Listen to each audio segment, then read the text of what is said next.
చంద్రబాబు కీలక సూచనలు చేశారు. 3 గంటల పాటు సాగిన సమావేశంలో మహానాడు నిర్వహణ ప్రధాన ఎజెండాగా చర్చ జరిగింది. మహానాడులో ప్రవేశపెట్టే 19 తీర్మానాలకు ఆమోదం లభించింది. కార్యకర్తే అధినేత అనేది మహానాడులో ప్రాజెక్టు కావాలని చంద్రబాబు సూచించారు. మహిళలకు టీడీపీ ఇస్తున్న ప్రాధాన్యం అందరికీ చాటాలన్నారు.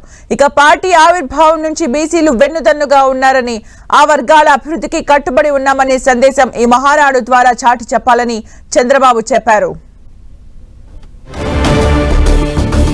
ఇక పూర్తి అప్డేట్స్ మా ప్రతినిధి రవిచంద్ అందిస్తారు. రవిచంద్.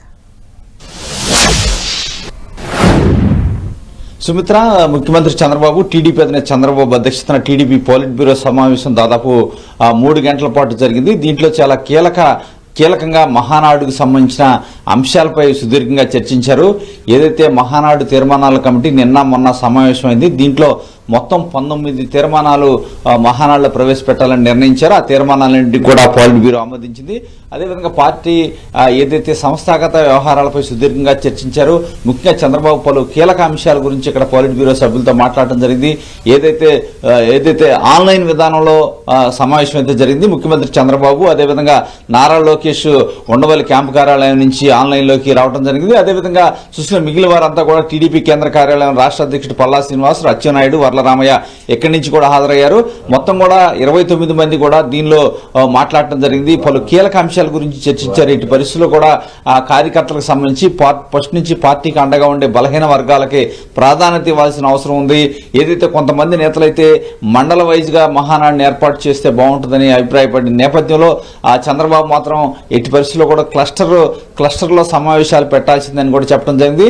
ప్రతిరోజు కూడా 27, 28 కేంద్ర కార్యాలయం నుంచి కూడా తాను అదేవిధంగా రాష్ట్ర కమిటీ కేంద్ర కమిటీ సభ్యులు ఇక్కడి నుంచి పోలిట్ బ్యూరో సభ్యులు ఇక్కడి నుంచి కూడా మహానాడులో పాల్గొంటారు. ఏదైతే జిల్లాల్లో కావచ్చు అన్ని చోట్ల కూడా ఒక క్లస్టర్ యూనిట్ గా అక్కడ ఏర్పాటు చేయాల్సిన అవసరం ఉంది మహానాడు. అక్కడి నుంచి అందరూ కూడా ఆన్లైన్ విధానంలో హైబ్రిడ్ విధానంలో దీంట్లో పాల్గొంటారు. ముఖ్యంగా ఏదైతే దీంట్లో ప్రసంగించే వక్తలు ఎవరైతే ఉన్నారో వారు స్పష్టంగా సబ్జెక్టుపై అవగాహన కలిగి ఉండాలని కూడా చంద్రబాబు అభిప్రాయపడ్డారు. ఉదయం 9 గంటల నుంచి కూడా సాయంత్రం 6 గంటల వరకు ఈ సమావేశాలు ఉంటాయి. 2 రోజుల పాటు అందరూ రాష్ట్ర వ్యాప్తంగా ఉన్న కేడర్ మొత్తం కూడా పాల్గొనాల్సిన అవసరం ఉంది. ఏదైతే ఎమ్మెల్యేలు మాత్రం ఆయా నియోజకవర్గాల్లో ఉంటారు. ఇక్కడ కేంద్ర కమిటీ కావచ్చు రాష్ట్ర కమిటీ అంతా కూడా పార్టీ కేంద్ర కార్యాలయం నుంచి తన అధ్యక్షతన ఇక్కడ జరుగుతుందని కూడా చంద్రబాబు చెప్పడం జరిగింది. అదేవిధంగా పార్టీ సంస్థాగత వ్యవహారాలకు సంబంధించి కూడా పలు కీలక అంశాలు కూడా చర్చించడం. ఫస్ట్ ఏదైతే ముఖ్యంగా తీసుకుంటే తీర్మానాలకు సంబంధించి కూడా 19 తీర్మానాలు చెప్పడం జరిగింది. ఆంధ్రప్రదేశ్ సంబంధించి 13 తీర్మానాలు, తెలంగాణకి సంబంధించిన 4, అదేవిధంగా చూసుకుంటే కనుక ఒక రాజకీయ తీర్మానం ఉంటుంది. అండమాన్ నికోబార్కు సంబంధించిన ఒక తీర్మానం కూడా ఉండబోతుంది. ఈ తీర్మానాలని ఎవరు ప్రవేశపెట్టాలి, ఎవరు బలపరచాలనేది కూడా కొంత పార్టీ అయితే ఎక్సైజ్ చేస్తున్న పరిస్థితి ఉంది. ఈ నేపథ్యంలో చంద్రబాబు సుదీర్ఘంగా పార్టీకి సంబంధించిన పార్టీని ఏ విధంగా బలోపేతం చేయాలి, ఎందుకంటే రాష్ట్ర వ్యాప్తంగా ఏదైతే ఈ తీర్మానాల్లో కీలకమైన అంశాల గురించి కూడా మాట్లాడే అవకాశం ఉంది.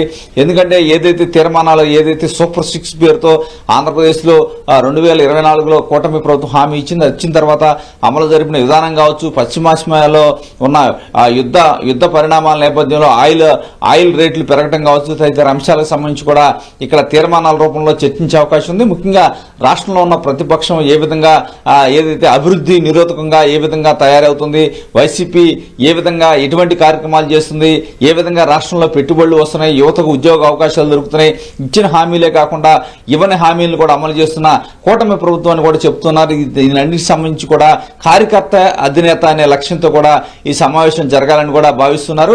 ఈ నేపథ్యంలో వీటన్నిటికీ రిఫ్లెక్ట్ అయ్యే విధంగా కూడా ఆయా తీర్మానాలను ప్రవేశపెట్టాలని కూడా ఇక్కడ నిర్ణయించడం జరిగింది. ఏదైతే తీర్మానాల కమిటీ ఆమోదించిన తీర్మానాలన్నీ కూడా పోలిట్ బ్యూరో కూడా ఆమోదించింది. అయితే ఇప్పుడు ప్రధానంగా వక్తలను ఎవరిని ఎంపిక చేయాలి, ఎందుకంటే ప్రజల్లోకి బలంగా వెళ్లాల్సిన అవసరం ఉందని చెప్పి మంచి వక్తలను కూడా ఎంపిక చేయాలి, కొత్త వారికి కూడా అవకాశం ఇవ్వాలని ఇక్కడ పోలిట్ బ్యూరో అభిప్రాయపడింది. Thank you Ravichand for the updates.